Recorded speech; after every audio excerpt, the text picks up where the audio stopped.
comparado con el peso del combustible que tiene ese cohete, se da uno cuenta de lo costoso que es enviar ah, algo al espacio, ¿sí? Es decir, y la capa, digamos, la atmósfera es relativamente pequeña, ¿no? O sea, 100 kilómetros de atmósfera más o menos es los que nos separa del espacio, cuando de aquí a Bogotá hay más de 400 kilómetros. Entonces, pero la velocidad que alcanza también es la velocidad que se necesita para quedar en órbita, ¿no? ¿Esa órbita qué? Entonces les hablaba del combustible, ¿no? Entonces, si ustedes piensan más o menos, por ejemplo, un carro común, un carro cualquiera, eh, el porcentaje del peso que corresponde el tanque de combustible es más o menos el 3%, ¿sí? Bueno, eso depende del tamaño del carro y todo, pero es por el orden del 3-4%, ¿sí? El porcentaje que representa el combustible en un carro normal. Ahora, en un cohete, el peso, o sea, la masa total del cohete, más o menos el 85, más del 80% del cohete es combustible, ¿sí? Entonces imagine la cantidad de energía que hay que quemar para poder salir a la atmósfera. Y ese 15% restante de la masa total, 10% más o menos de esa masa es el propio peso del cohete, ¿sí? Quedando únicamente más o menos un 5% ah, de, ¿de qué? De la masa disponible para lo que es enviar cualquier cosa, ¿sí? O sea, que cualquier carga que se necesite enviar al, cualquier carga que se necesite enviar al espacio implica una quema de combustible que es muchísimo mayor, ¿no? O sea, para usted enviar o el 5% o sea, para usted enviar una cantidad X de masa al espacio, necesita quemar el 85 veces más su mismo peso, pero en combustible. Entonces, es algo como para pensar, ¿no? Es difícil salir al espacio. Y por eso tal vez es que se ha demorado tanto como ese desarrollo. La velocidad, pues sí, 28.000 kilómetros, ¿no? Por hora, que es la velocidad a la cual tienen que viajar ellos en esa órbita tan próxima a la atmósfera, ¿no? Porque es realmente próximo, o sea, es una órbita muy cercana a la atmósfera. Están como a 400 kilómetros más o menos. Entonces, y lo otro, la gran parte del combustible lo gastan ellos es en salir digamos, de esa cama principal de combustible. Y el restante, o sea, cuando ustedes se dieron cuenta que el combustible, el cohete despegó, ¿no? Y eh, en el momento en el que la primera etapa se desacopló del sistema, quedó solamente la cápsula junto con otro booster, ¿no? Ese segundo era el que hacía esa aceleración desde horizontal, ¿no? Es decir, el cohete principal lo que nos hace es ayudar a salir verticalmente y empezar a orientar la nave de manera tangencial, ¿no? Y esa segunda etapa es la que acelera de manera tangencial el, ¿el qué? La cápsula para que alcance esa velocidad. ¿Son cuántas vueltas? Son 19 vueltas que le dan al planeta por día, una cosa así. Mm, Entonces, bacán, chévere. Bueno, ah, vamos vamos a iniciar la clase. Habíamos quedado en impresiones, ¿no?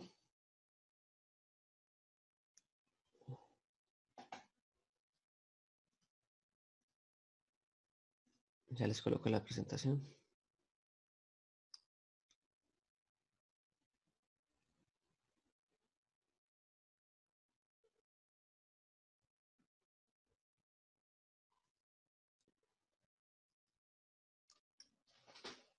Habíamos quedado aquí, ¿cierto? Entonces, al final de la clase pasada, habíamos mirado esta cuestión de la columna de un fluido, ¿no? Entonces, en la clase pasada habíamos empezado a mirar a lo que se conoce como la hidrostática, ¿no? Entonces, la hidrostática, digamos, el análisis hidrostático de un fluido sirve para muchas aplicaciones, ¿no? Ustedes lo van a ver de más detalle en su curso de mecánica de fluidos o de pronto más adelante en el curso de bombas. Am, pero pues, digamos, la hidrostática es algo muy importante porque permite identificar fuerzas que ocurren en diferentes superficies, ¿no? Entonces, ¿en qué aplicaciones hay fuerzas hidrostáticas? Entonces, por ejemplo, en, en un tanque, ¿cierto? Entonces, normalmente, por ejemplo, esos tanques que ustedes han visto por allá cuando pasan cerca de Terpel o algún, o algún qué, o alguna de esas empresas que tienen a estas alturas, ¿no? Entonces, aquí normalmente uno tiene un perfil de presiones que se ejerce sobre la superficie, ¿sí? Y lo que implica pues que esos tanques tengan unos refuerzos estructurales, ¿sí? En otra aplicación puede ser, por ejemplo, en los embalses en los embalses ¿qué? De las plantas hidráulicas, las hidroeléctricas. Segundo.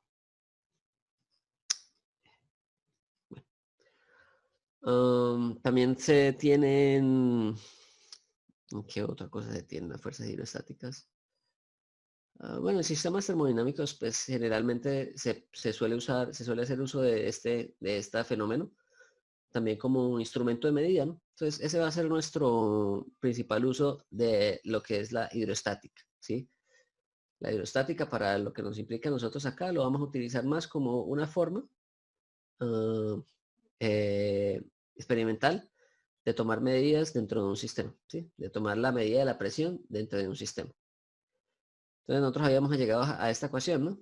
Que la presión B del sistema, o sea, la presión en este punto, y como habíamos visto también en la clase pasada, siempre que nosotros tenemos un sistema continuo a la misma altura, pues eso nos dice que la presión en un punto es igual a la presión en el otro punto que está a la misma altura. Entonces la presión en B que teníamos acá, ¿cierto? Entonces la presión en este punto es igual a la presión en este punto. Como vemos aquí, aquí hay un gas, ¿sí? Y ahorita vamos a ver que los efectos que produce un gas, la columna de gas, ¿cierto? Porque aquí yo tengo una columna de un gas, ¿cierto? Entonces yo podría decir que esa columna de gas tiene una variación de presiones de tanto, ¿sí? Pero como vamos a ver ahorita, las columnas de gas son despreciables. O sea, el efecto de las columnas de gas con relación a la presión son despreciables. Entonces, si nosotros miramos eh, esta ecuación, pues es una ecuación lineal, ¿no? Entonces nosotros tenemos acá, si esto no lo miramos desde el punto de vista del cálculo, pues esto sería, imaginémonos que esto es como un y igual,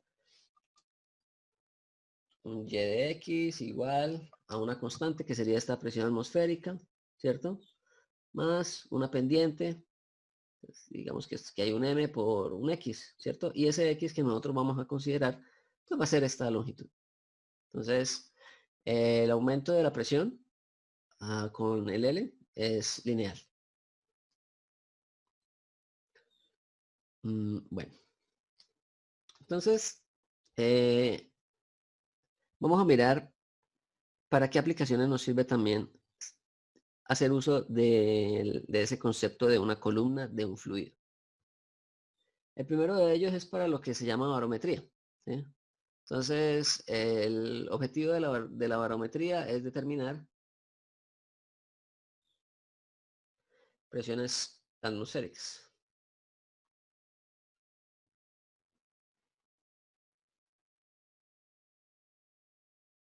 Probablemente muchos de ustedes ya han tenido algún tipo digamos, de experiencia con algún barómetro, el que tenga por ahí pájaros o el que tenga una abuela que tenga pájaros, ah, ya ha tenido de pronto esa experiencia. Entonces, imaginémonos lo siguiente. Imaginémonos que tenemos un recipiente aquí, ¿sí? Un tubo sellado en el fondo y que vamos a llenar con una cierta cantidad de una sustancia. Vamos a decir que esa sustancia con la que vamos a llenar ese tubo es mercurio. ¿Listo? Entonces, ese mercurio, este tubo con ese mercurio lo vamos a voltear rápidamente y lo vamos a colocar en esa posición que vemos aquí, ¿cierto? Este sistema, que es el sistema que nosotros vamos a analizar, ¿cierto? Este sistema que tenemos aquí, va a tener el siguiente comportamiento. Entonces, en el momento en el que lo volteamos, pues esta columna de mercurio va a tender a caer, ¿cierto? Y esa columna de mercurio va a tender a caer hasta que haya un equilibrio de fuerzas, ¿cierto? ¿En qué momento ocurre ese equilibrio de fuerzas? Entonces, ¿qué creen que va a pasar con esta sección aquí cuando nosotros volteamos este tubo que está acá? ¿Qué creen que va a pasar con esta sección aquí? Mm, ¿Va a ejercer una fuerza o más bien no va a hacer nada? ¿Cierto? O sea, si usted se fija, en el momento en el que esto baja, se crea una región de vacío, ¿no? Se queda una región de vacío, pero ahorita vamos a darnos cuenta que lo que mantiene esta columna arriba no es aquí una presión que esté succionando, sino que va a ser la misma presión atmosférica la que me mantiene esto. Entonces, en la clase pasada habíamos visto que el análisis de una columna de fluidos se hacía mediante un análisis estático, ¿no? Entonces nosotros habíamos hecho el análisis estático de una columna allá atrás y pues vamos a hacer lo mismo acá. Si nosotros agarramos esta columna de fluido, bueno, esto lo han visto ustedes probablemente lo que les decía, el que tiene pajaritos o algo, normalmente pues los bebederos de los pájaros que son unas cosas así, ¿no? Entonces tiene aquí un tubito. Profe, qué pena, hay unos compañeros que están esperando desde hace rato, según ellos. Bueno, ya les doy acceso. Vale, ¿Sí? profe. Eh,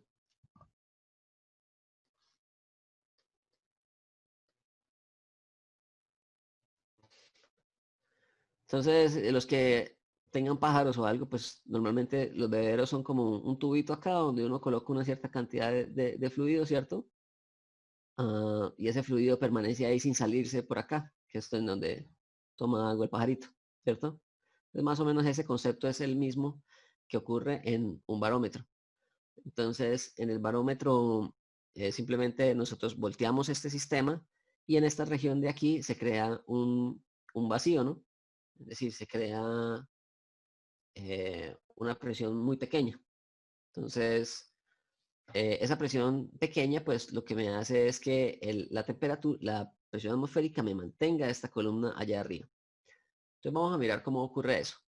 Entonces, vamos a hacer el análisis de fuerzas sobre esta columna que tenemos aquí.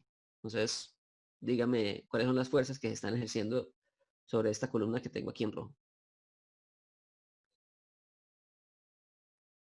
Bueno, empecemos por el peso, que era es la más fácil de todas, ¿no?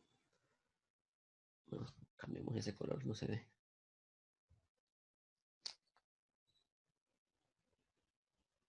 Tenemos el peso y ¿qué otra fuerza hay ahí?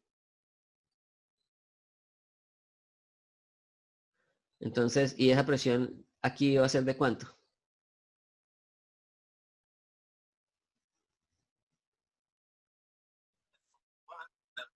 La presión atmosférica, ¿cierto? Entonces, recordemos que puntos que estén en un medio continuo a la misma altura poseen el mismo valor de presión, siempre y cuando estén estáticos, ¿no? O sea, si esto es hidroestática. Si hay un proceso dinámico, un fluido en movimiento, ya las presiones pueden cambiar. Bueno, entonces tenemos una fuerza hacia arriba, ¿no?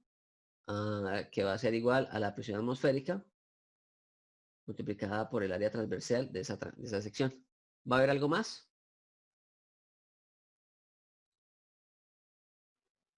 La presión de la parte de arriba. Mm, bueno, considerémosla por ahora y ahorita miramos qué pasa con eso. Entonces, digamos que aquí, entonces, ¿qué sucede?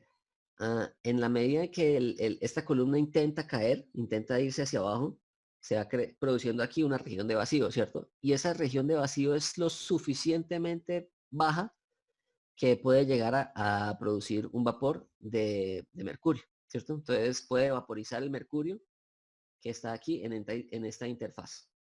Entonces, considerémosla por ahora, pero vamos a mirar qué va a pasar con esa presión. Entonces, coloquemos aquí entonces que la presión de vapor de mercurio multiplicado por el área más la masa menos la presión atmosférica es igual a 0. ¿Listo? Antes de continuar, hagamos ¿qué? Una, un análisis para comparar la presión atmosférica con esa presión de vapor. Entonces, ustedes tienen ahí internet a la mano. Busquen de cuánto es el valor de la presión atmosférica. ¿O alguien se lo sabe ya de memoria? Exactamente, 101.325 pascales. Y ahora nuevamente busquen ahí en internet cuál es la presión de vapor. ¿Sí? Entonces busquen presión de vapor del mercurio a temperatura ambiente.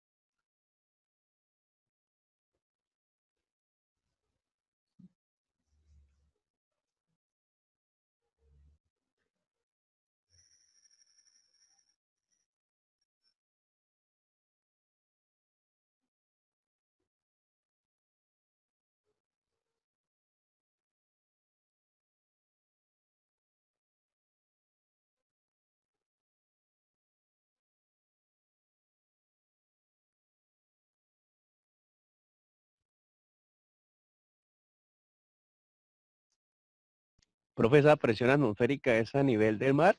A nivel del mar, sí. Esto es nivel del mar.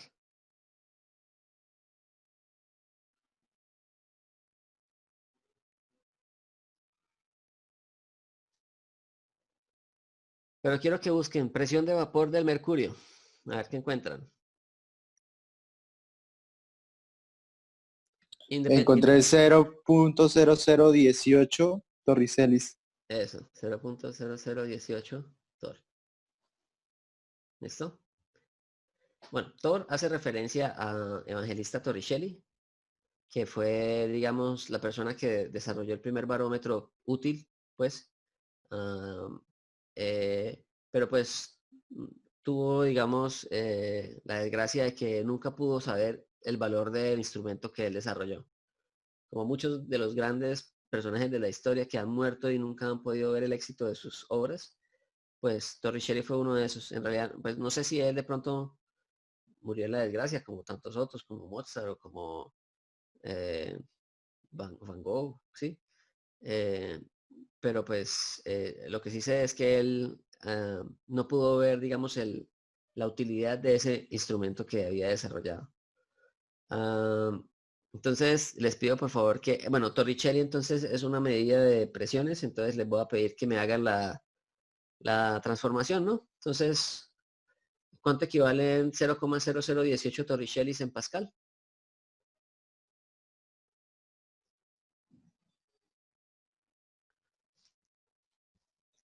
¿Cuál es el valor de equivalencia?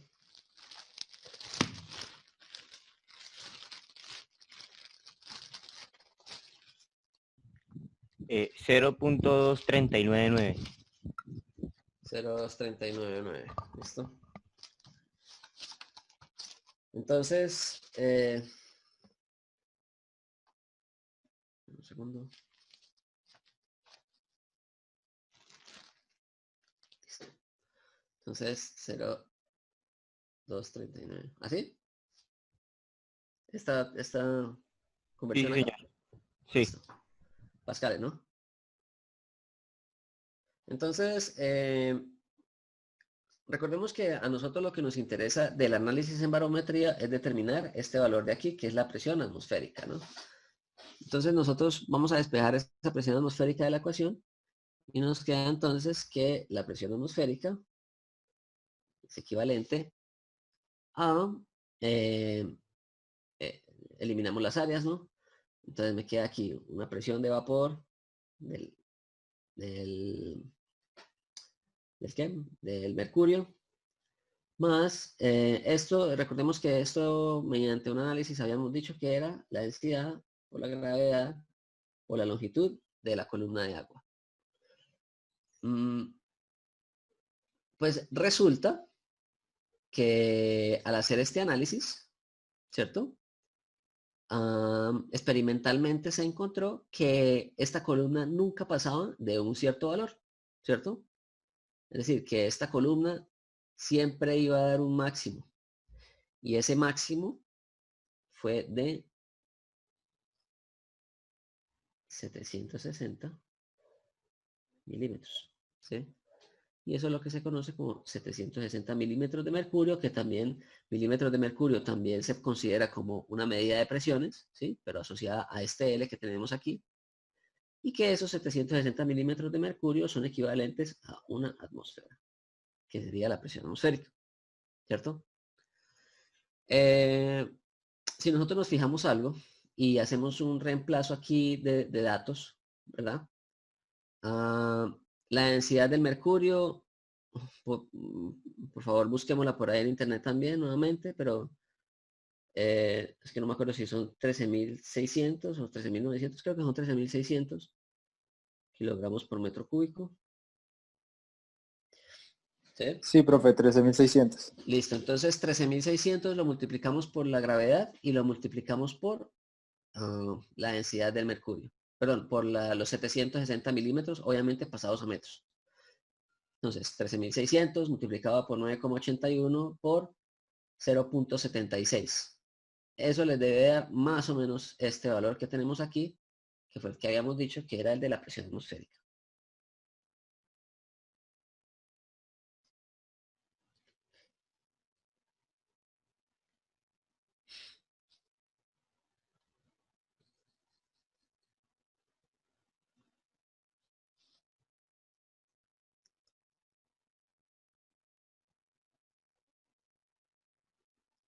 ¿Sí les da más o menos? Sí, profe, 101.396. Listo, perfecto. Entonces, Profe, una pregunta. fijémonos. Profe, usted cuando manda la presión atmosférica con el área, o sea, la despeja y luego cuando cancela las áreas, o sea, se cancela el área de la presión atmosférica con el vapor de mercurio, pero Sí, el claro. otro, Bueno, aquí lo que pasa es que esto me queda mg sobre área, ¿no? sí. Y recordemos que en la clase pasada habíamos dicho que ese mg sobre área, habíamos dicho ¿qué? Que la densidad es masa sobre volumen, ¿cierto? Entonces yo esta masa de mg lo puedo dejar expresado como densidad por volumen, ¿cierto? Y el volumen de esta columna es el área multiplicada por la longitud, ¿cierto? Entonces, cuando yo reemplazo acá, pues me iba a quedar esto, ¿cierto? Densidad por volumen sobre área por la gravedad. Y el volumen es el área multiplicado por la longitud. Ah, ok, Entonces las áreas se cancelan y me queda densidad por longitud por gravedad. ¿Vale? vale. Entonces, Profe, una yo quiero hacer una pregunta. ¿sí? Este, si yo hubiera, bueno, si yo hiciera el experimento y lo hiciera con un tubo de ensayo menor a 760 milímetros de mercurio, ¿qué hubiera pasado? ¿Se hubiera levantado todo Si le hubiera... el... No. O sea, si le hubiera dado menor, pues entonces...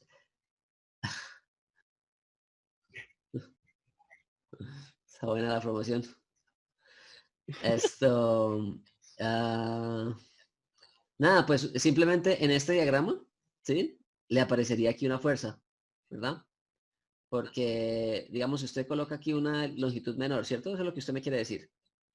Sí, o sea, si mi tubo Entonces, fuera con una longitud menor. listo. Entonces, usted no va a crear el vacío, un vacío absoluto acá, ¿sí me entiende? Ujú. Usted no va a crear un vacío absoluto acá, entonces yo voy a tener aquí una fuerza que va a aparecer también. Entonces, bueno, no, o sea, yo creo que el vacío sí lo hace, ¿sí? Pero simplemente no le va a medir la atmosférica, ¿cierto?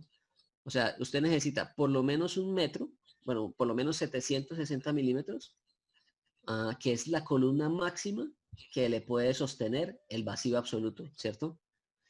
Entonces, miremoslo así como un ejemplo. Supongamos que usted tiene aquí una piscina, ¿sí? Y en esa piscina usted coloca, no sé, coloca por acá usted vive en un quinto piso, no sé, ¿sí?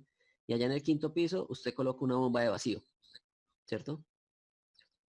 Entonces aquí usted coloca una bomba de vacío y esa bomba de vacío le va a empezar a crear vacío en este tubo, ¿cierto?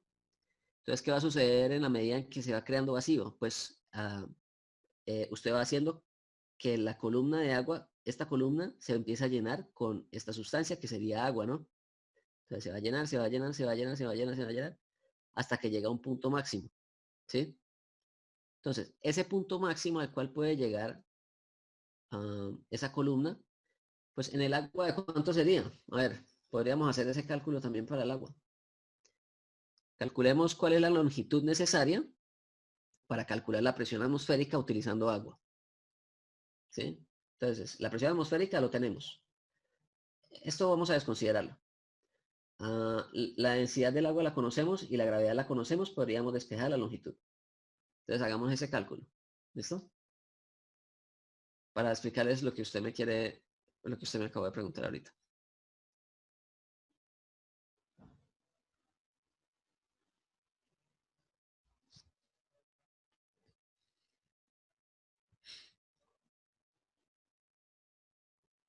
Ya más o menos como 10.34 metros. Aproximadamente 10 metros, ¿no?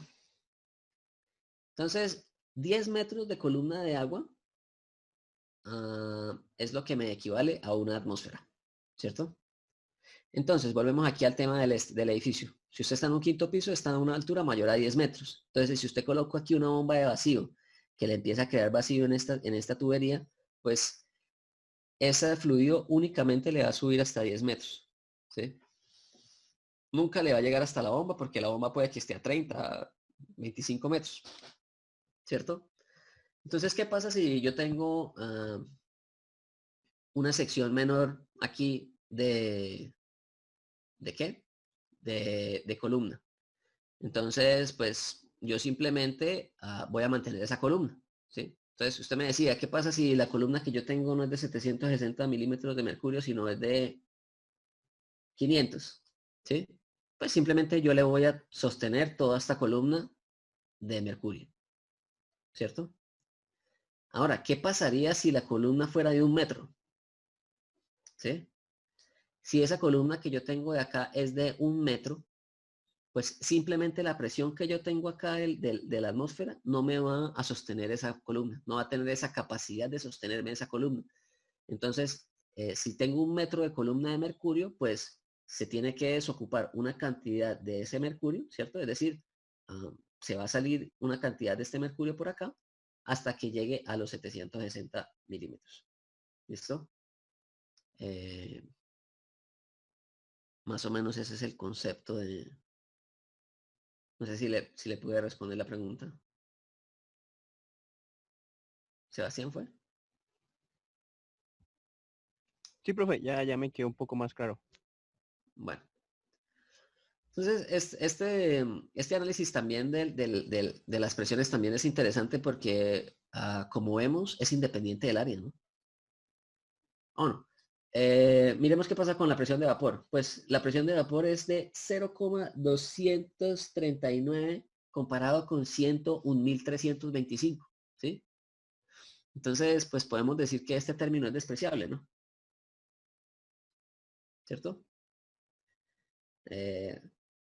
Ahorita que hicieron el cálculo, este les había dado 101.390 y pico, ¿no? Con los datos así medio aproximados. Eso comparado con este valor de acá de 0,2 es prácticamente nulo. Por eso les decía que esa presión de acá la íbamos a considerar al inicio, pero para efectos prácticos se desconsidera. ¿Listo? Bueno, entonces tenemos que la ecuación de presión atmosférica es esta de acá. La presión atmosférica es igual a un ρ por una gravedad, por una longitud. Esa longitud, que es la columna del fluido que se está sosteniendo, para el mercurio es de 760 y para el agua es de aproximadamente 10 metros. Si yo estuviera en el mar, ¿cierto? Aquí este es mi nivel del mar. Pues cada cuánta profundidad yo duplico la presión que tengo en la superficie, ¿no?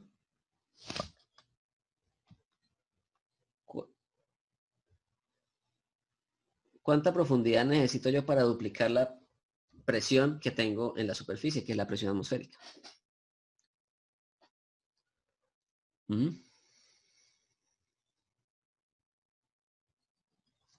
Mira en el chat. ¿Cuánto creen que es la presión? ¿Cuál es la columna de agua que se necesita para aumentar la presión en una atmósfera? Ya la habíamos dicho acá, ¿no? Sí, otros 10 metros. 10 metros, Sí. ¿cierto? Entonces, a 10 metros yo voy a tener 2 atmósferas, ¿sí? A otros 10 metros yo voy a tener 3 atmósferas. Entonces, imagínense cuál será la presión en el ¿qué? En las profundidades del mar que están a 4 kilómetros, 5 kilómetros de profundidad. Se podrán imaginar las presiones que hay a esas profundidades, ¿no? Por eso es que el ser humano nunca ha sido capaz de llegar a esas profundidades, porque es difícil encontrar algún equipo que la resista.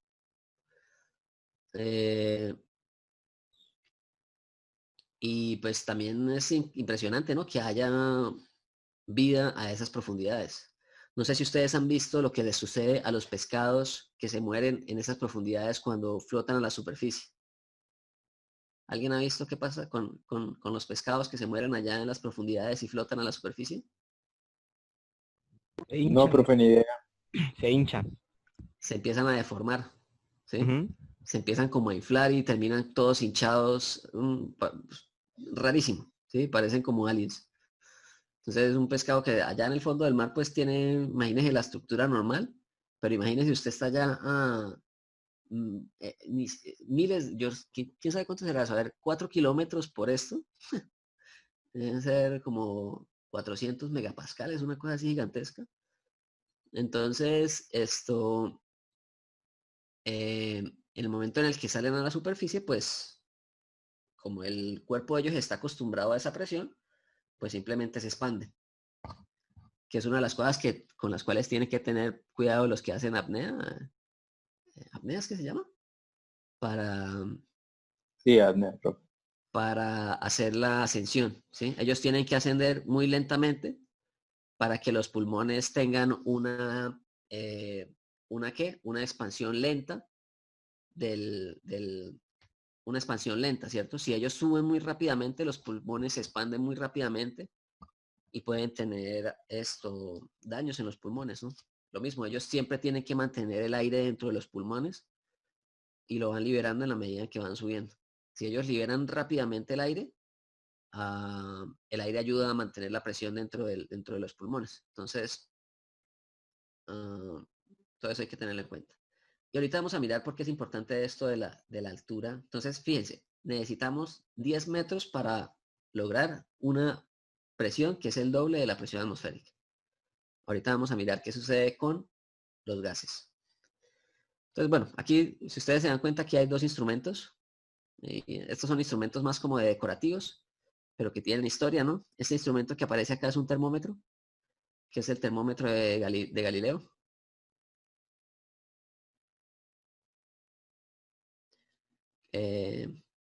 Investiguen sobre eso.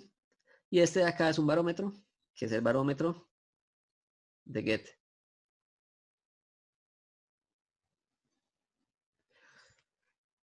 Es para que lo busquen y vean cómo es que funcionan estos 2 instrumentos. Bueno, pasemos al siguiente. Entonces, fijémonos en algo.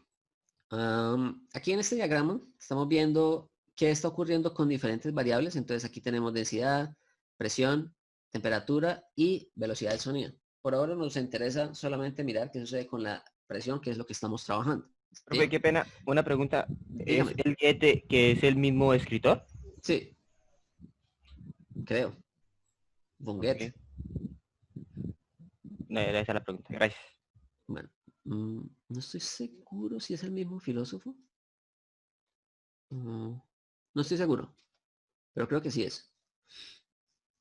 Bueno, eh, entonces tenemos aquí la presión y esta presión tiene un cierto comportamiento, ¿no? Entonces, en la parte de abajo, pues miramos las escalas, ¿no? Aquí tenemos 0, que sería vacío absoluto, y tenemos diferentes valores de presión, ¿sí? Recordemos que la presión atmosférica está por aquí, que es la de 101 kilopascales, que está cerca de este valor de acá, ¿sí? Entonces, fijémonos en algo. Aquí tenemos una escala de alturas, ¿no? Entonces, aquí tenemos el Burj Khalifa y aquí tenemos el Monte Everest. Entonces, verifiquemos cuál es la presión que hay en el Monte Everest. Entonces, vamos a tomar aquí una línea, la tomamos aquí más o menos en el punto límite y trazamos una horizontal y miramos dónde se corta. Entonces, más o menos el punto de corte va a ser por aquí, con la línea de densidades, ¿cierto? Y ahora vamos a tomar a partir de esa línea, a mirar en dónde corta con la línea de presiones. Entonces, dígame, ¿cuál es el porcentaje de la presión atmosférica que una persona que está en el Monte Everest experimenta? Más o menos, ¿cuánto porcentaje de la presión atmosférica? Como un 0.3, 0.4. 30%. Entonces, más o menos, cuando se está en el Monte Everest, únicamente hay una presión que es más o menos el 30% de la presión atmosférica. ¿Sí? Entonces, ese es uno de los motivos por los cuales los alpinistas tienen problemas de edema pulmonar y eso, porque cuando la presión es muy bajita en el ambiente, la presión interna de la sangre puede llegar a romper los vasos sanguíneos de los alveolos, ¿no? Y al romper los vasos sanguíneos de los alveolos, pues hace que los pulmones se vayan llenando progresivamente de sangre. Y esos son los problemas que ocurre a esas alturas, ¿no? Entonces vemos que, a ver, Bogotá está más o menos a cuánto. Bueno, en fin. Entonces, si nos fijamos en algo, tomemos el valor, digamos, tomemos el punto en el que se empieza a medir algún valor de presiones atmosféricas. ¿Sí? Entonces, la atmósfera tiene toda esta altura, ¿no? Obviamente. Cada una de esta altura pues tiene ciertas características y todo esto es considerado como atmósfera, ¿sí? De hecho, por encima, ¿no? También, pero normalmente esta línea que se llama la línea de Kármán es la que define lo que se conoce como atmósfera. Por encima de este valor, pues hay algunos efectos electromagnéticos con las auroras. Y pues aquí está la estación internacional, ¿no? 400 kilómetros más o menos. Entonces, más o menos a esta altura, que supongamos que es un valor como por acá, entonces digamos que aproximadamente a 35 kilómetros es que se empieza a medir valores de presión. Entonces, fijémonos en algo. En gases, para un gas, que sería la atmósfera, se necesitan 35 kilómetros de columna de gas para lograr en la superficie 100 kilopascales. ¿Sí? O mejor aún, una atmósfera. ¿Sí? Entonces necesitamos 35 kilómetros de columna de agua para lograr una atmósfera. Ahora, miremos qué sucede con un líquido. Entonces, en líquidos necesitamos, si es con agua, 10 metros. Y si es con mercurio, 760 milímetros. Para lograr ese mismo valor de atmósfera. Entonces, fijémonos cómo es de diferente, ¿no? el efecto que tiene un líquido sobre la presión al que tiene un gas. Bueno. Miremos aquí más como de informativo qué sucede con otros planetas, ¿no? Entonces aquí tenemos las atmósferas de diferentes planetas del sistema solar. Estos primeros 4, que son los primeros 4 planetas que están antes del cinturón aquí de asteroides, que separa Marte de Júpiter. Entonces, aquí vemos las diferentes presiones en las diferentes planetas, ¿no? Pues aquí vemos que la Tierra es una atmósfera, en Venus es 90 atmósferas, entonces Venus es uno de los planetas, digamos, más, para su pequeño tamaño, es bastante agresivo por su alta efecto invernadero que tiene Venus, ¿sí? Entonces fijémonos que Venus, la composición de la superficie es de 96% está hecho de CO2 y recordemos que CO2 es el principal gas de efecto invernadero aquí en la Tierra. Entonces las temperaturas allá son como de, ¿cuántos días? Como de 300 grados en la superficie, una cosa así tremenda. Bueno, entonces solamente como de manera informativa, ahorita hablando de las exploraciones espaciales, pues uno de los problemas de Marte es que la atmósfera de Marte es solamente una fracción, ¿cierto? Entonces la presión atmosférica de Marte es muy bajita, 0,6 pascales, comparada con los 101.325 de la Tierra. Ese es uno de los grandes desafíos de poder controlar, digamos, la presión de la atmósfera de Marte.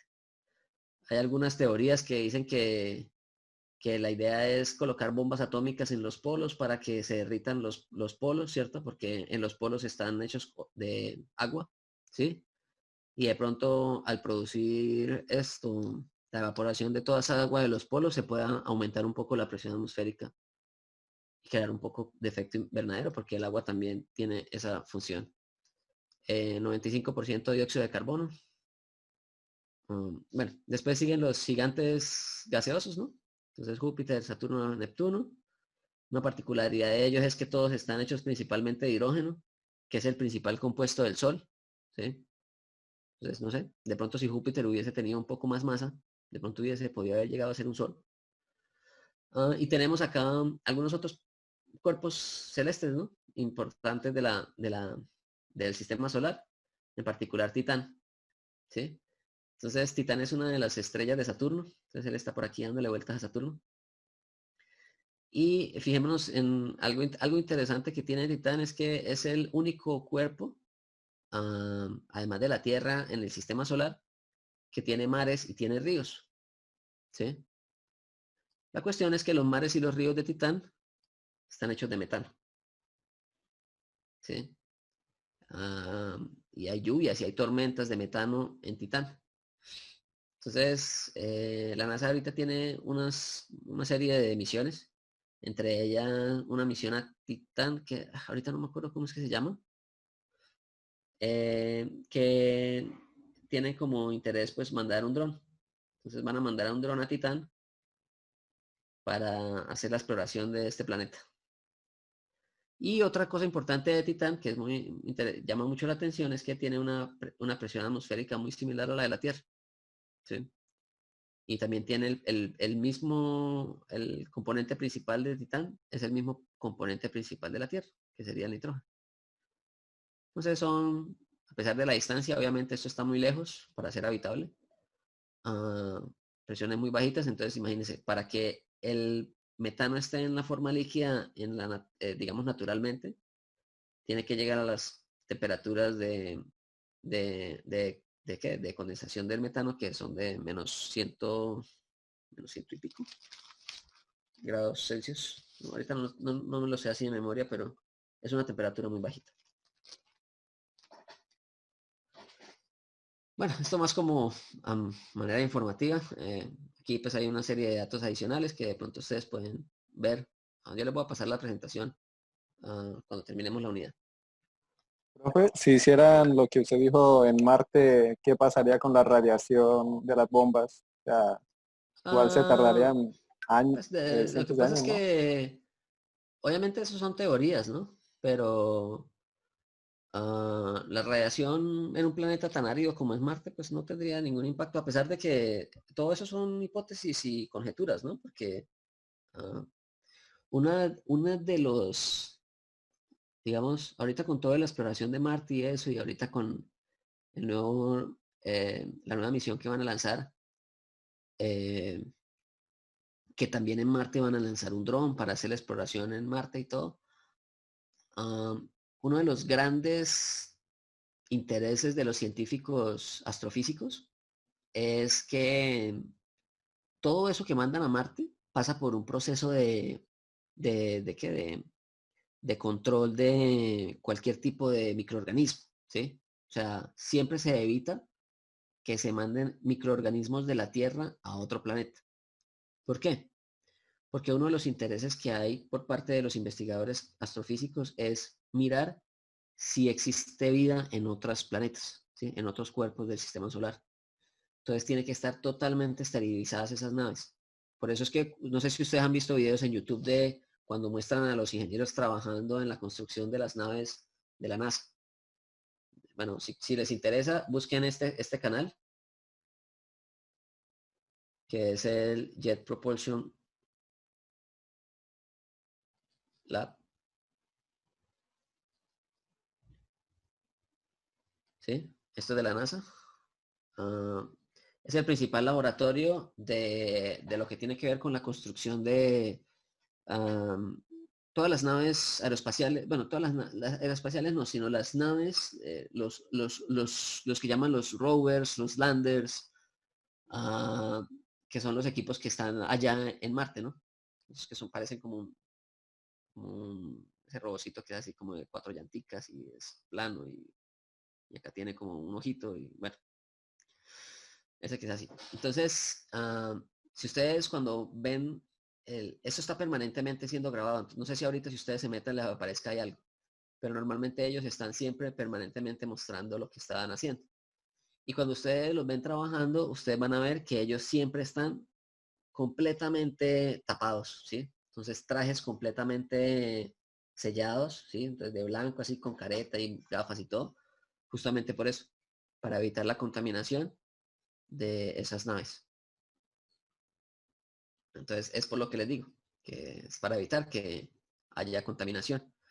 Pero todo lo de las bombas atómicas son teorías, ¿no? Son teorías de cómo se podría de pronto aumentar la presión atmosférica en Marte. Porque pues, uno de los grandes problemas en Marte es eso. No hay una presión atmosférica que le permita al ser humano vivir. Entonces, probablemente la única forma para vivir en Marte sea de pronto bajo tierra. También porque la radiación en la superficie de Marte es muy alta, justamente por lo que no tiene atmósfera, ¿cierto? Entonces, y por lo que no tiene tampoco actividad magnética en su núcleo, para tener ¿una qué? Una capa que la proteja, como nos protege a nosotros. Exactamente. No, simplemente van a pasar, van a atravesar el planeta, ¿cierto? O sea, van a atravesar fácilmente la atmósfera, entonces pueden destruir cualquier cosa que esté en la superficie. Por eso decía lo de que tiene que ser de pronto subterráneo. Pero pues, hay muchos trabajos sobre eso y pues teorías, ¿no? De todas formas, lo que es la exploración en Marte es de siglos, pero pues en algún momento tendrá que empezar. Bueno, nos desviamos un poco del tema. Eh, Continuemos aquí con las presiones. Entonces, eso, 2:50. Todavía nos queda tiempo. Entonces, vamos a hablar ahora sobre manometría. ¿Sí? Siempre que nosotros trabajemos en termodinámica, vamos a hablar de presiones absolutas.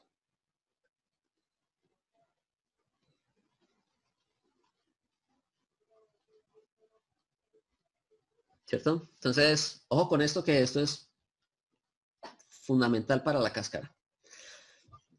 Entonces, ¿Qué quiere decir de que esto de que son presiones absolutas? Entonces, en termodinámica siempre vamos a trabajar en las ecuaciones de estado de gases ideales, en las ecuaciones de conservación de la energía. En cualquiera de esas ecuaciones vamos a trabajar presiones medidas a partir del cero absoluto.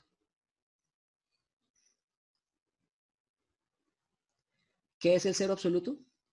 Pues el cero absoluto es cuando no existe masa dentro de un sistema, ¿cierto? Entonces, imaginémonos un sistema que tiene un gas, ¿cierto?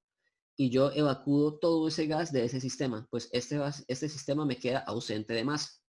Al estar ausente de masa, pues yo no voy a tener partículas que estén colisionando contra las paredes y me produzcan esa propiedad macroscópica que nosotros solemos llamar presión, ¿cierto? Entonces, en el vacío absoluto, siempre y cuando estemos trabajando con un gas, en el vacío absoluto, que es la presión de cero, es el valor de referencia que vamos a tomar para medir presiones absolutas, ¿cierto? Entonces, Una pregunta. sí, Es que yo he visto en algunos empaques, por ejemplo, que dicen sellado al vacío, pero no estoy seguro de si cuando dicen sellado al vacío se refieren a ausencia de aire o ausencia de un gas. bueno, es que el aire es un gas, ¿no? O sea, cuando se dice que es sellado al vacío es que se reduce al mínimo la presencia de gas en ese empaque, ¿sí? Entonces, por eso es que usted, de pronto, si usted trata de correr digamos, el plástico que esté colocado, con el cual esté sellado, pues si usted trata de moverlo, él siempre va a estar pegado a una superficie, ¿cierto? Porque no hay forma de que ningún gas aparezca de la nada ahí, ¿sí? Entonces, es que aquí me queda difícil darle un este. Pero sí, ellos, cómo se hace eso? Simplemente se coloca, imagínense, se coloca una lámina, ¿cierto? Y encima de esa lámina se coloca otra lámina, ¿sí? Y acá se coloca un sistema, un tubo mediante el cual se extrae todo el aire de este sistema. Y imagínense que usted tiene aquí no sé, un pollo, ¿cierto? Entonces usted tiene acá un pollo ahí y usted quiero empacar ese pollo al vacío, ¿cierto? Entonces esto aquí tiene un tubito donde hay una bomba de vacío que está extrayendo todo el gas que está entre estas dos láminas, ¿cierto? Cuando estas dos láminas ya están muy pegadas una de la otra, pues le pasan acá un sello térmico que hace, digamos, el empaque como tal, ¿sí? Entonces a eso es lo que se refieren con el empaque al vacío. Pero sí, es lo mismo o sea, lo que usted dice es verdad, se está sacando un gas. ¿Y ese gas cuál es? Pues el aire, ¿sí? Que recordemos que el aire es nitrógeno y oxígeno. Entonces, eso es lo que quiere decir empaque al vacío. Pero ahorita vamos a mirar que ese vacío no es absoluto, ¿no? Siempre hay una pequeña cantidad de sustancia ahí. Pero bueno, entonces, las presiones absolutas son las que vamos a utilizar siempre en termodinámica y son medidas a partir de este valor de referencia. Es decir, este valor de referencia que está aquí. ¿Listo? Entonces, aquí en esta imagen, pues se colocan tres columnas, ¿sí? En la columna a la izquierda, esta que estoy aquí dibujando, vamos a llamarla aquí como 1, se están midiendo presiones absolutas. En la columna 2, vamos a mirar ahorita qué sucede, y en la columna 3, vamos a mirar qué sucede, ¿sí? Entonces, en la columna 1 medimos presiones absolutas, que... entonces, si yo tuviera un instrumento acá de medida que me mide presiones absolutas, y estamos a la presión atmosférica, pues ¿cuánto marcaría la presión en ese instrumento?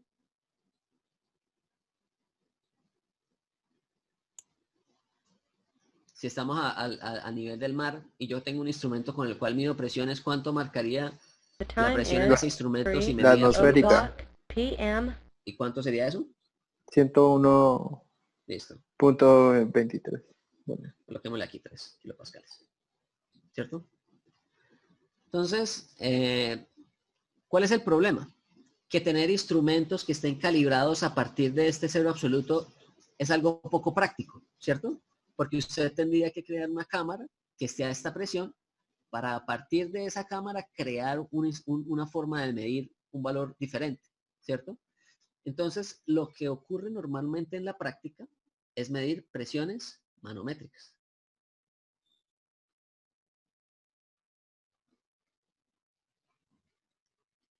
¿sí?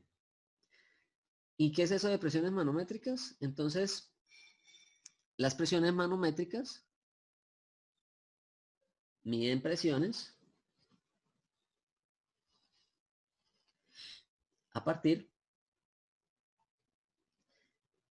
de la presión atmosférica, ¿cierto? Positivas, generalmente se les considera manométricas a las que son positivas, ¿listo? Entonces, valores positivos a partir de la presión atmosférica. Nuevamente, si yo tengo acá un instrumento, ya no un instrumento que me mide presión absoluta, sino que sea un manómetro, ¿cierto? Se le llaman manómetros a los instrumentos que miden presiones manométricas, o en inglés se les conoce como gauge. Entonces, si yo tengo aquí un manómetro que me mide presiones manométricas y yo aquí tengo presión atmosférica, ¿cuánto me diría ese manómetro? ¿Cero? Me diría 0, ¿no?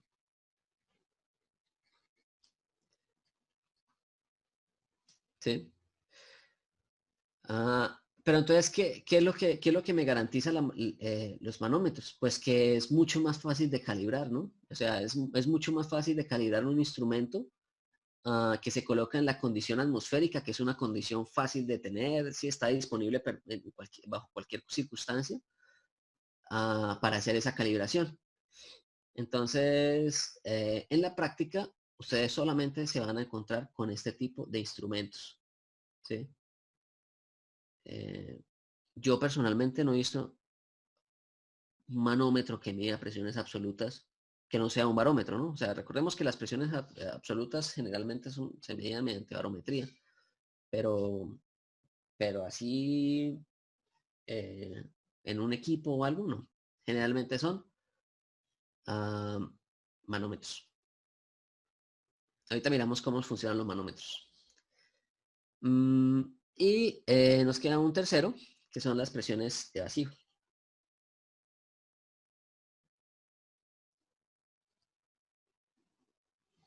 ¿Sí? Las presiones de vacío, o en inglés vacuum, también es lo mismo. Miden presiones a partir de la presión atmosférica, pero negativas, ¿cierto? O sea, hacia abajo. ¿Sí? Entonces, si en un manómetro de vacío me está marcando 30, ¿cuánta sería la presión del sistema? ¿La presión absoluta?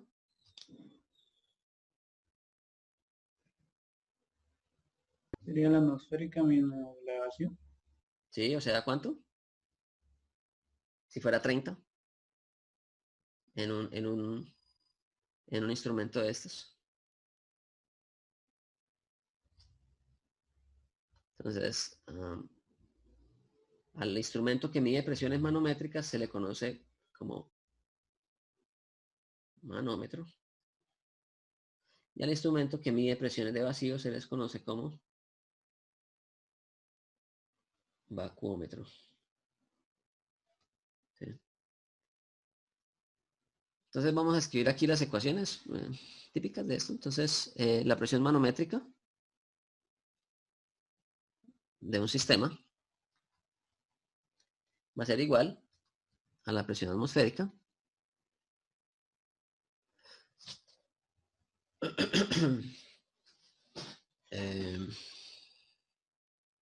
¿qué? Perdón. Para que quede más fácil. La presión absoluta en un sistema, porque recordemos que las presiones absolutas son las que nosotros siempre vamos a trabajar en termodinámica. Entonces vamos a mirar cómo se calcula la presión absoluta a partir de la medida de un manómetro. Entonces va a ser ¿cuál? ¿Cuánto sería? La presión absoluta en un sistema, medida en un manómetro. La presión atmosférica. 101.3. ¿sí? ¿Va a ser cuál? No, pero en No, términos... la presión atmosférica ¿Sí? más Presión manométrica. La presión del manómetro, ¿no? Sí. Entonces, si yo quiero medir la presión absoluta para utilizarla de pronto en la ecuación de estado de gases ideales, y a mí me están diciendo que esa presión se está midiendo en un tanque con un manómetro, pues yo sé que esta presión que yo tengo en el manómetro la tengo que transformar a absoluta, ¿sí? porque si no la transformo a absoluta, pues voy a tener un valor errado en el cálculo, ¿sí? Y si yo estoy calculando la esta mediante la presión absoluta a partir de un vacuómetro, pues va a ser la presión atmosférica menos la presión que me está indicando en el vacuómetro. ¿Listo? Entonces son las dos ecuaciones que se utilizan para determinar presiones absolutas a partir de presiones que tienen esta consideración manométrica. Es decir, que son medidas a partir de la presión atmosférica como valor de referencia.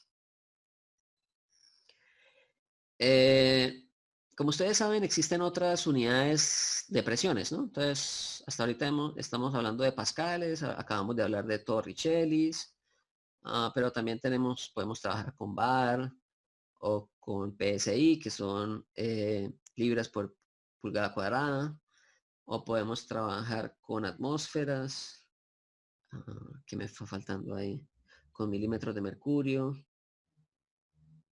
¿Sí? Cualquiera de estas medidas son valores de presión.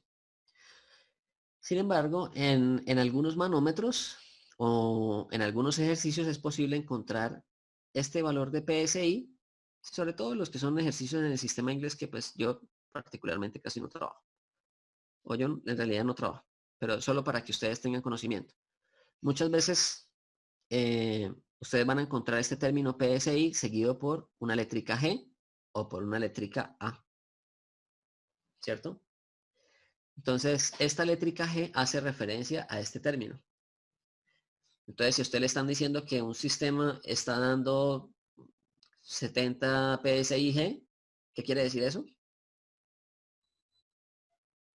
Es una presión manométrica. Que es una presión manométrica. Entonces, esto sería una presión manométrica y PSI-A hace referencia a la presión absoluta. ¿Listo?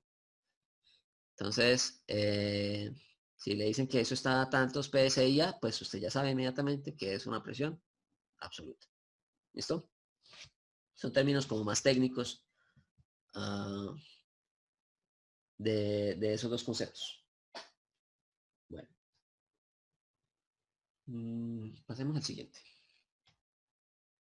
Entonces aquí les muestro en pantalla diferentes tipos de manómetros. ¿Sí? Este es el que se usa, digamos, el más tradicional de todos, el que la mayoría de ustedes de pronto ha visto en algún equipo, en un aire acondicionado. ¿No? Sí, de pronto en aires acondicionados hay de esos caseros o En un compresor. en el compresor del carro lo tienen, en el compresor de la bicicleta, si alguno de ustedes tiene el compresor para la bicicleta, o sí. Entonces, todos estos son manómetros. ¿Cómo funciona un manómetro? Tienen esta forma así de circulito porque normalmente el manómetro, pues aquí en la parte inferior se le conecta pues al sistema que se esté tomando para medir. Y ese sistema pues va a llenar ¿un qué? Este conducto, ¿cierto? Entonces, este conducto tiene sección transversal elíptica, lo cual le permite tener una deformación y un movimiento cuando ese sistema está a altas presiones. Entonces, a este conducto se le llama tubo Bourdon. Entonces, por lo tanto, estos manómetros se conocen como manómetros Bourdon.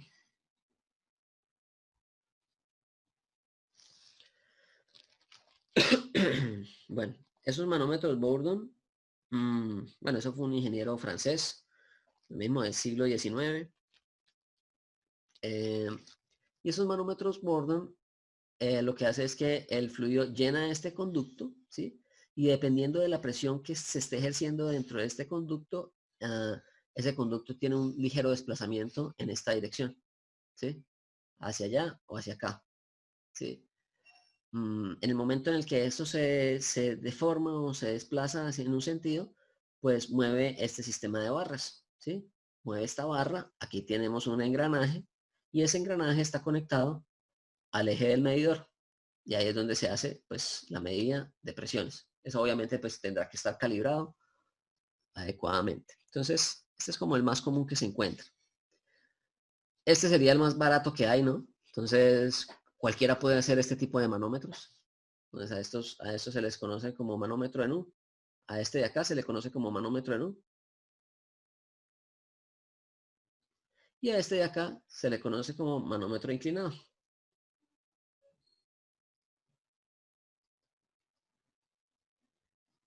¿Sí? Este de acá, pues, es el concepto que vimos ahorita de una columna, ¿cierto? Entonces, siempre que haya una variación en la columna entre dos puntos de medida, pues yo voy a tener una variación de presiones, ¿cierto? En este caso, para esta condición que tenemos acá, pues yo ya sé que en este punto de aquí, la presión es mayor, ¿no? Entonces aquí tenemos una presión 2, pues yo sé que la presión 1 es mayor a la presión 2, por lo que me está levantando esta columna que tenemos aquí. ¿Para qué sirven estos manómetros inclinados? Pues el manómetro inclinado sirve para mejorar la resolución de medida. Entonces, en un manómetro en U normal, yo voy a tener aquí una escala de pronto en milímetros, ¿cierto? Que tiene más o menos estas distancias. En el momento en el que yo inclino, entonces imaginémonos que este tubo de acá es este mismo tubo, pero esta altura que tenemos acá, ahora la tenemos así, ¿cierto? Entonces yo estoy alargando esta altura que tenemos acá, y al alargar esta altura que tenemos acá, mediante un plano inclinado, pues yo facilito tener unos diferentes valores de medida acá que aumentan la resolución de ese instrumento. Entonces yo podría colocar más fácilmente aquí lineecitas que me indiquen, es más o menos tanto. Entonces estos son manómetros en U y manómetro inclinado. Y por último, pues nos quedan lo que son todos los que son los digitales, ¿no? O los famosos transductores. Transductores de presión. Entonces, ¿cómo funciona un transductor de presión? Pues resulta que este instrumento, entonces la medida de presión entra por acá, ¿cierto? Y esa medida de presión se va a encontrar aquí en la parte interna de este instrumento con un diafragma, ¿cierto? Entonces acá tenemos un diafragma, ¿sí? Y ese diafragma se va a deformar, ¿cierto? Entonces él se deforma en un sentido o en otro sentido, y pues hace uso de una de esas características, ¿qué? ¿Cómo es que se llama el término? Fotoeléctrica, ¿no es? Se me olvidó el término. Bueno, ¿cómo funciona esto? Pues simplemente este material me produce una diferencia de potencial cuando es sometido a un esfuerzo. ¿Listo? Entonces, cuando se somete a un esfuerzo, esto tendrá aquí dos conexiones. Y aquí pues tenemos una serie de cables. Y esos cables pues me producen una variación en su potencial cuando se somete a una deformación o un esfuerzo. Tiene un nombre, pero ahorita no me acuerdo.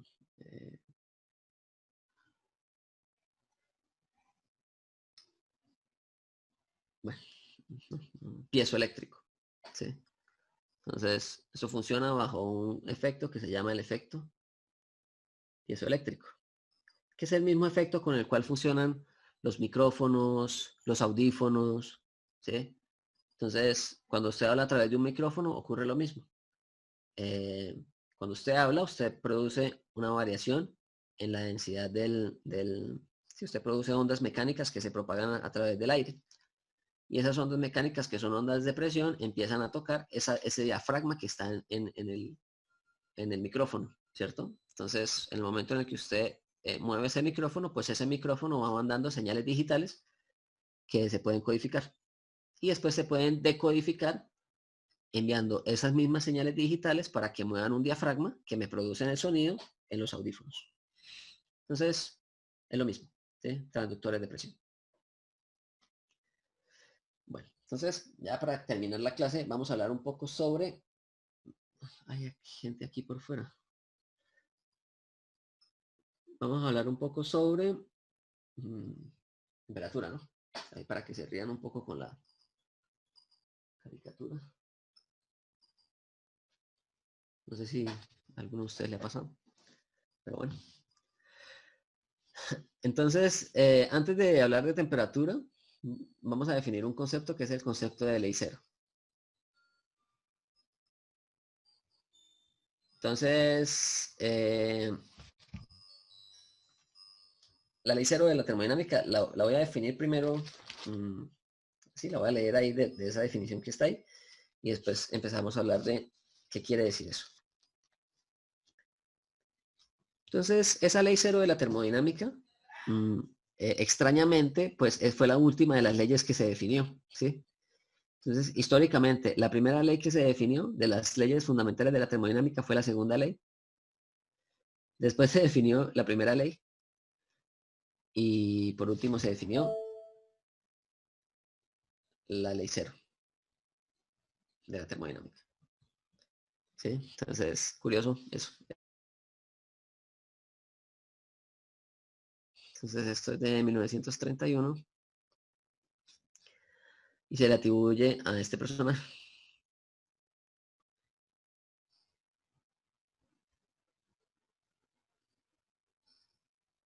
¿Sí? ¿Y cuál es la idea de definir esta ley? Entonces, como lo dice aquí su definición, la ley cero de la termodinámica nos dice lo siguiente. Dos objetos se encuentran en el equilibrio térmico con un tercero, perdón, dos objetos que se encuentran en equilibrio térmico con un tercero se encuentran en equilibrio térmico entre sí. ¿Listo? Entonces, imaginémonos que aquí tenemos un cuerpo hipotético, un sistema hipotético aquí, ¿sí? Y yo verifico que este cuerpo, ¿sí? Yo voy a decir que este cuerpo está en equilibrio térmico con este, ¿cierto? Es decir, no hay transferencia de calor entre estos dos cuerpos, ¿sí? Ahora, si estos dos cuerpos están en equilibrio térmico entre sí, y yo ahora comparo este cuerpo con este otro cuerpo que tengo acá, pues estos dos cuerpos no van a estar en equilibrio térmico, ¿cierto? Por lo tanto, estos dos cuerpos no están en equilibrio térmico, ¿sí? Entonces, ¿para qué sirve esto? Entonces, esto nos sirve para, digamos, dar utilidad a lo que se llama el termómetro, ¿no? Entonces, si en lugar de nosotros tener aquí un cuerpo hipotético, tenemos es un instrumento de medida, entonces nosotros vamos a tener aquí, ¿sí? Tenemos aquí un termómetro, ¿sí? Ahora este termómetro es nuestro tercer cuerpo, ¿cierto? Entonces, ese tercer cuerpo está en equilibrio térmico con lo que está midiendo en sus alrededores, ¿cierto? Entonces, supongamos yo tengo este cuerpo y me está midiendo un valor, ¿cierto?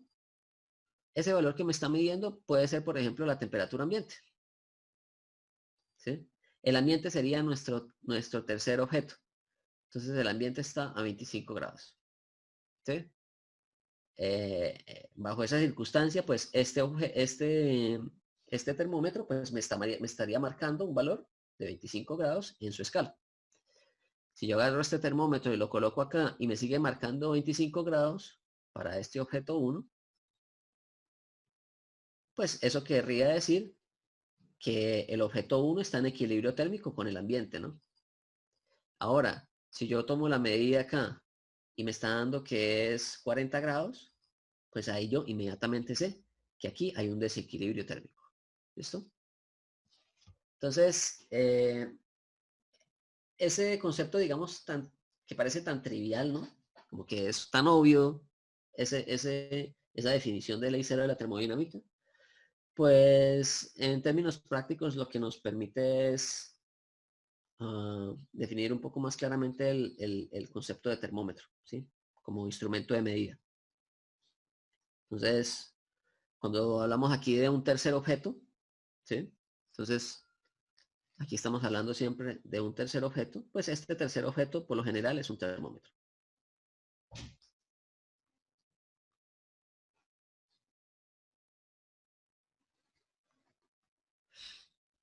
Listo.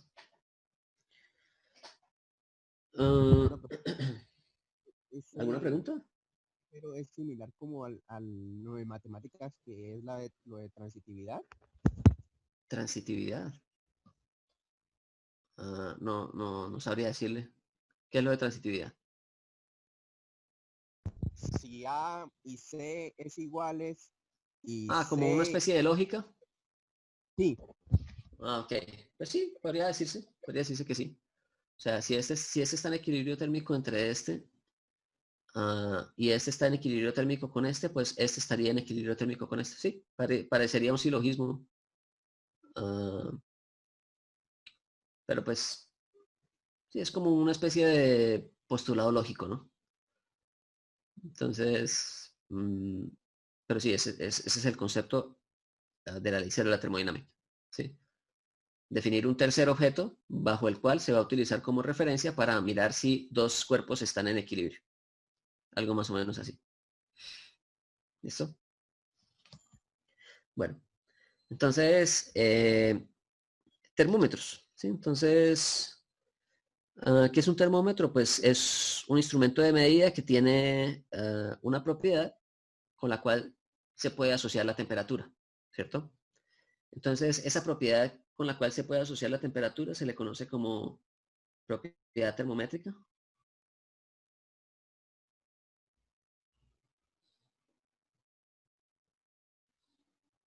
¿Cierto?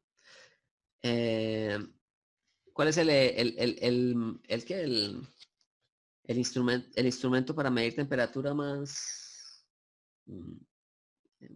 más popular, pues? Es el famoso termómetro de mercurio, ¿no? Aunque ahorita casi no los están produciendo por los problemas del mercurio con la salud.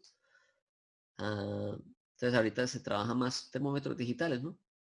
Entonces, ¿a qué me refiero con la propiedad termométrica? ¿O alguien me podría decir cuál es la propiedad que funciona un termómetro de mercurio? ¿Cuál es la propiedad que estaría variando en función de la temperatura? volumen. Efectivamente, el volumen. Y a esa propiedad se le conoce como, eso lo van a ver ustedes en la termodinámica 2, una dilatación térmica. ¿Sí? Entonces,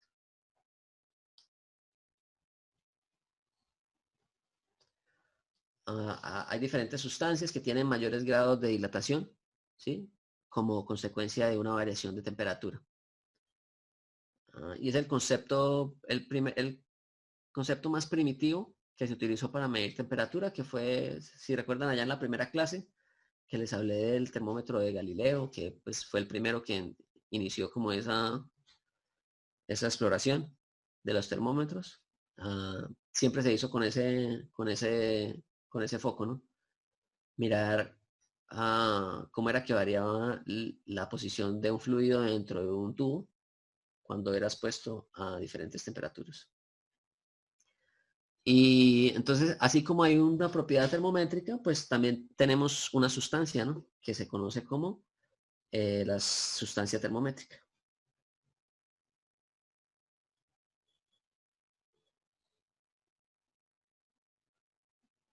¿Listo? Puede ser un mercurio, puede ser algún aceite, ¿sí? Entonces, normalmente, bueno, a esta propiedad generalmente se le conoce como dilatación, coeficiente de dilatación térmica. Me faltó la palabra coeficiente, ¿sí? Es coeficiente de dilatación térmica. Bueno.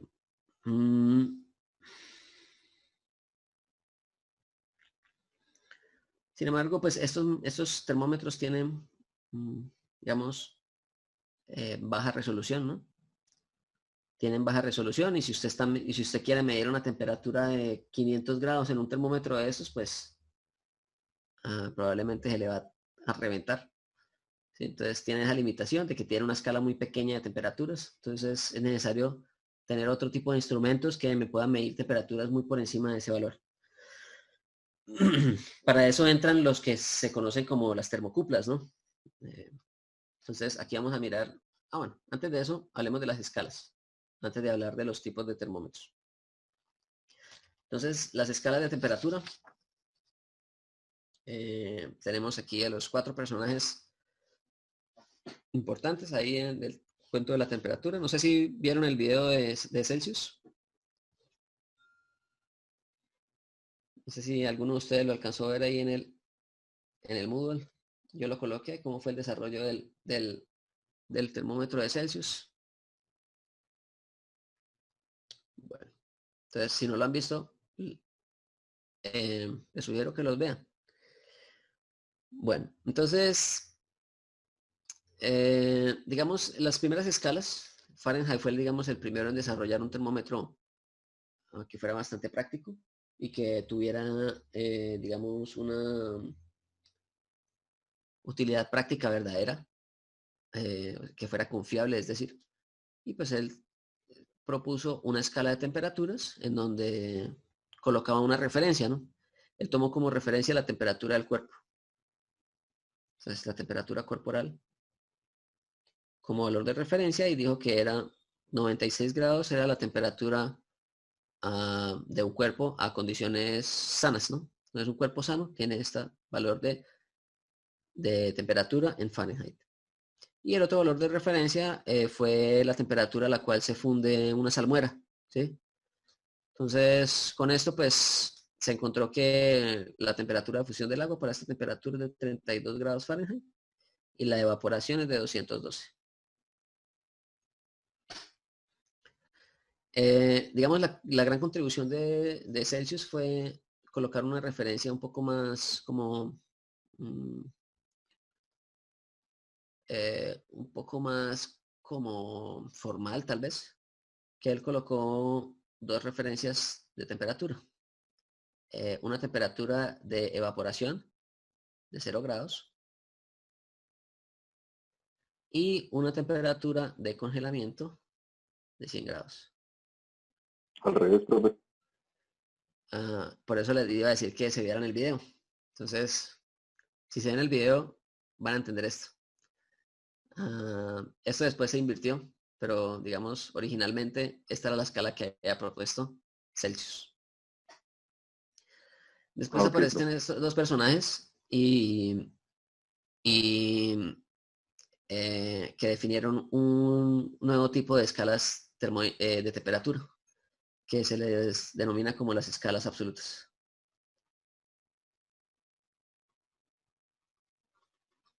¿Listo? Esas escalas absolutas, lo que me dicen es que va a haber un valor mínimo de temperatura bajo el cual puede estar cualquier sustancia, ¿cierto? Y ningún objeto puede estar por debajo de ese valor mínimo de las sustancias, ¿sí?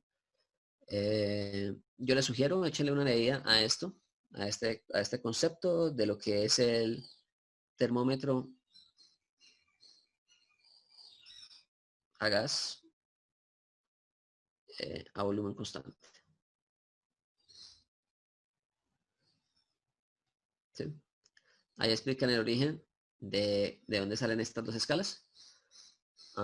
Es un experimento que se hace con diferentes gases en donde uno ve que en la medida que se va variando la temperatura, todos esos gases tienen un mismo valor hacia el cual se van dirigiendo.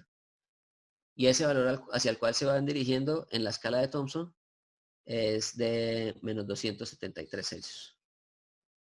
¿Cierto?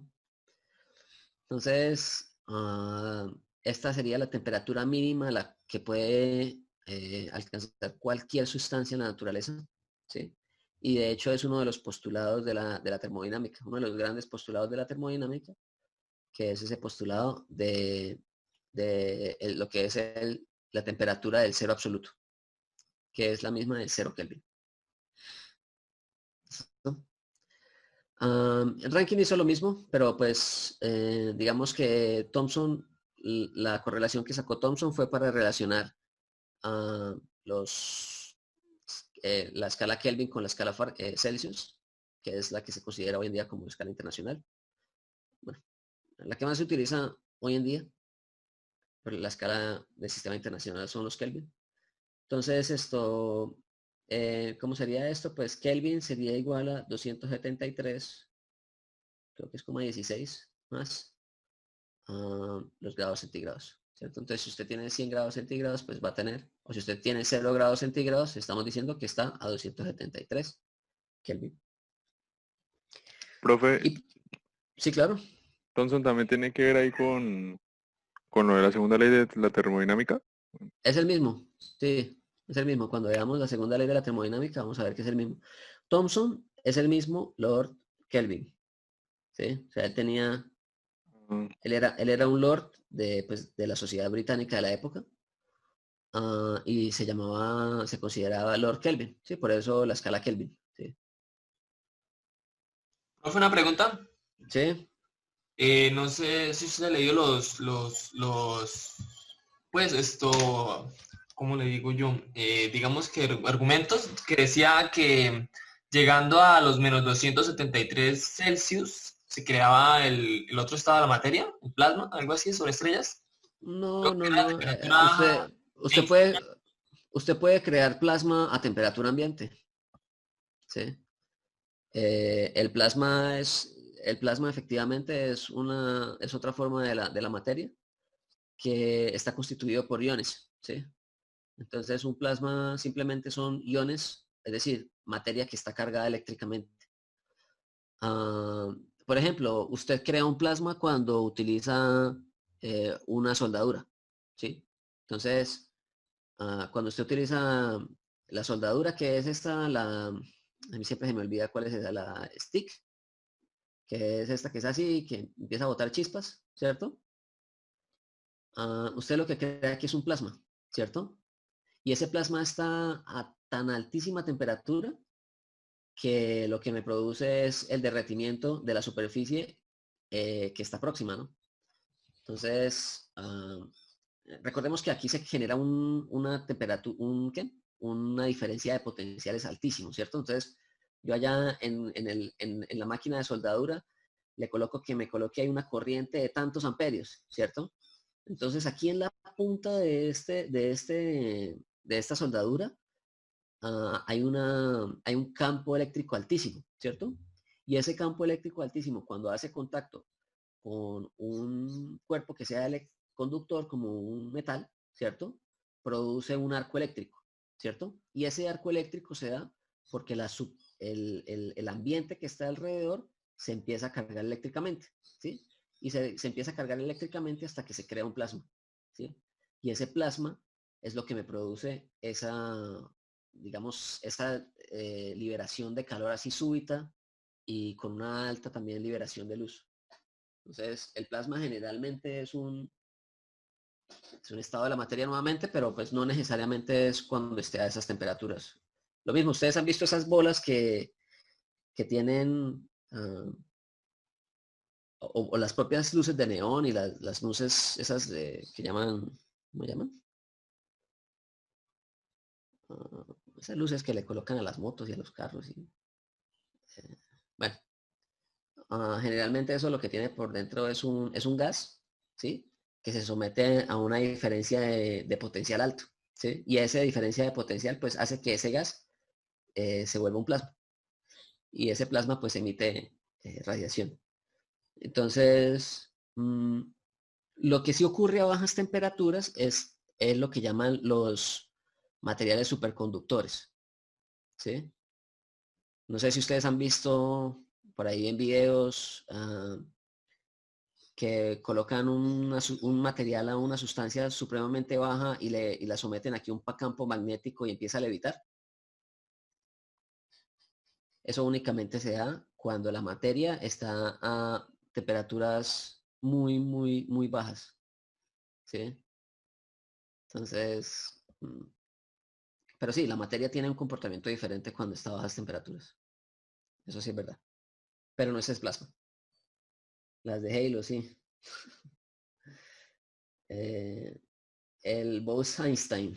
Uy, no, ahí ya es eso es física que se me sale a mí de mis conocimientos. Pero sí he escuchado ese término de Bose-Einstein. Profe, ese principio del frío absoluto es el que manejan los computadores, los computadores cuánticos, ¿no? Sí, pues creo que sí, no estoy al tanto de eso, pero sí he escuchado algo de eso, que se necesita manejar temperaturas muy bajas para poder operar. Lo mismo ocurre con los que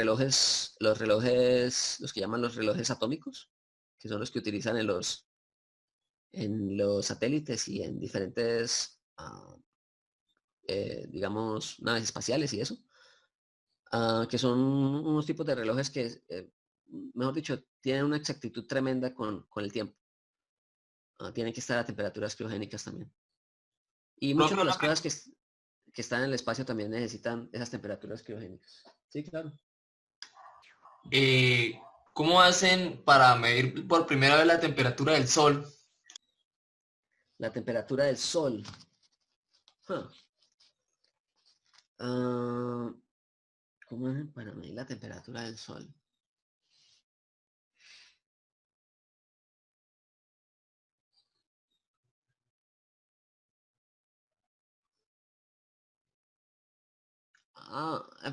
Sí,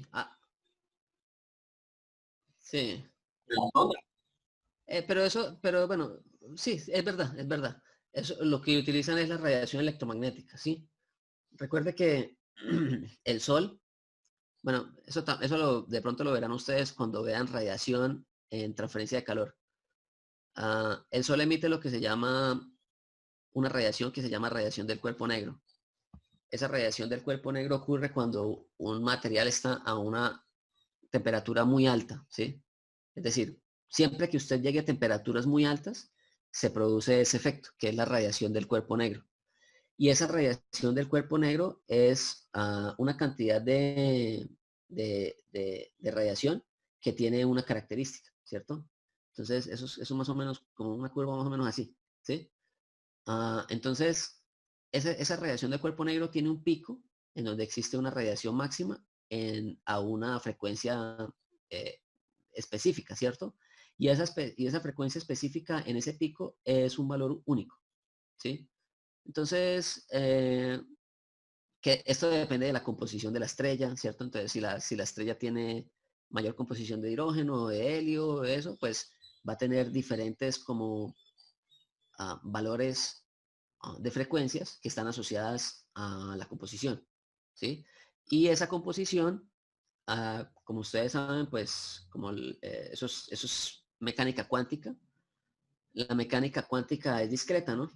Entonces, si ustedes recuerdan allá lo de los enlaces, lo de las teorías atómicas que yo tengo acá, por ejemplo, tengo un átomo y acá tengo 2 electrones y aquí tengo 8 electrones, ¿cierto? Entonces, esos electrones pueden emitir un tipo de radiación cuando yo tengo interacción entre los diferentes niveles de energía de ese átomo. Y esa radiación se propaga por el espacio, ¿cierto? Esto generalmente es radiación X, pero pues también se emite rayos infrarrojos, rayos microondas, ¿sí? Y siempre que se estudia el espacio, se utiliza el espectro electromagnético, ¿cierto? Porque en la medida en que la estrella está cada vez más lejana, la disipación de las ondas se va haciendo mayor, ¿sí? Y únicamente empiezan a llegar las ondas que tienen mayor longitud de onda, ¿sí? Que son las de infrarrojo y que son las de radio. Entonces, no sé si ustedes sepan que hay un nuevo telescopio que va a sustituir al telescopio Hubble. El famoso telescopio Hubble, que pues ya está medio viejito. Bueno, hay un nuevo telescopio. El telescopio Hubble tiene principalmente recepción tiene capacidad para identificar radiación electromagnética que está en el campo visible, ¿sí? Que es el que nosotros vemos, la luz, básicamente, y lo que llaman el infrarrojo cercano, ¿sí? Entonces, una parte del infrarrojo, la luz y un poco del ultravioleta. No sé si todo el ultravioleta, pero un poco del ultravioleta. El nuevo que van a lanzar, que se llama el James Webb, si alguno de ustedes tiene interés en buscar, entonces, telescopio James Webb, es un telescopio que va a trabajar en la frecuencia, perdón, en el espectro de los rayos infrarrojos. Y los rayos infrarrojos son de mayor longitud de onda. Entonces, este telescopio va a permitir identificar cuerpos celestes que están a mayores distancias que las que es capaz de detectar el telescopio Hubble. Y además de eso, este microscopio va a tener un espejo que es de 6 metros, creo que el Hubble es de solo 1 metro y pico o 2 metros. Entonces es mucho más grande que el Hubble. Entonces, con este telescopio se espera que, mejor dicho, la exploración espacial nuevamente se dispare. Por eso les digo que este mundo del espacio tiene muchísimo, muchísimo, muchísimo desarrollo por delante. Y que no solamente se queda ya en exploraciones del espacio, ¿no? Porque gran parte de las telecomunicaciones de hoy en día se dan por objetos que están allá arriba, ¿sí? Para determinar, por ejemplo, condiciones climáticas, eso es importante para la agricultura, para el control de posibles focos de incendios. Bueno, entonces, ¿sí? Bueno, nos desviamos un poco del tema. Creo que ya vamos a concluir la clase por hoy. ¿Tiene algún otro comentario? 3:41. Cerremos aquí con esta. ¿Con esta qué? Con la ecuación de Rankine. Entonces, la escala de Rankine pues simplemente me relaciona una escala absoluta, pero no con la Celsius, sino con la Fahrenheit. Entonces, de manera directa, ¿no? Recordemos que aquí es simplemente una suma, ¿sí? Entonces, es decir, 1 grado Celsius es equivalente a 1 Kelvin, ¿sí? O sea, si yo hago un diferencial de temperaturas en Celsius o en Kelvin, me va a dar el mismo valor. Y lo mismo ocurre con Rankine y Fahrenheit. La escala Fahrenheit tiene la siguiente ecuación de equivalencia. Se me perdió. Es como 450, algo así. 459,6. 6. Eso. Fahrenheit. No sé qué se me hizo.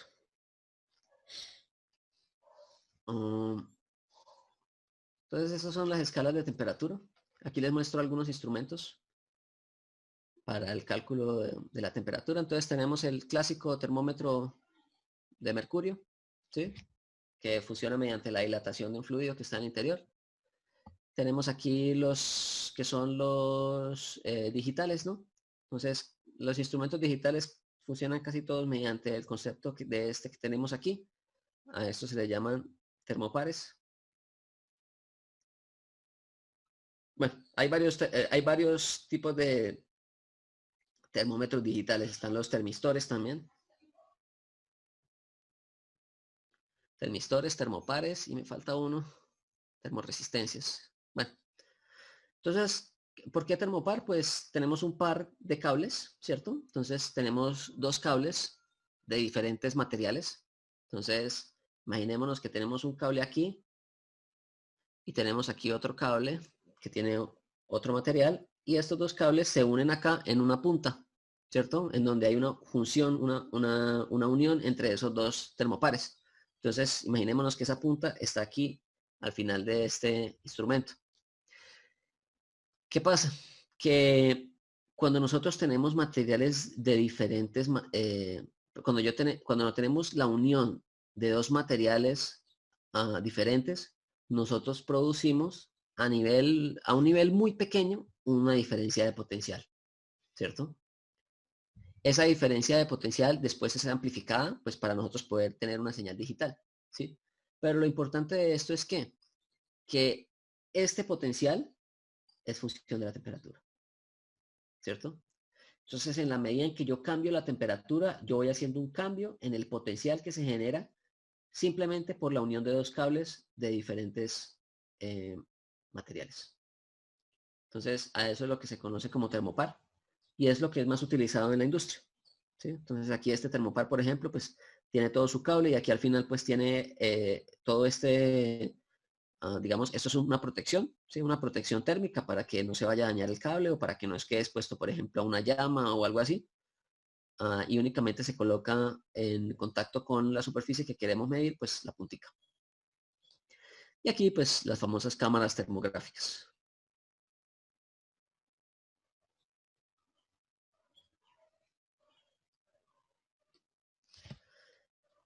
Y aquí, pues, nuevamente, la relación entre las diferentes escalas. Bueno, muchachos, vamos a dejar ahí por hoy. Les voy a pedir que hagan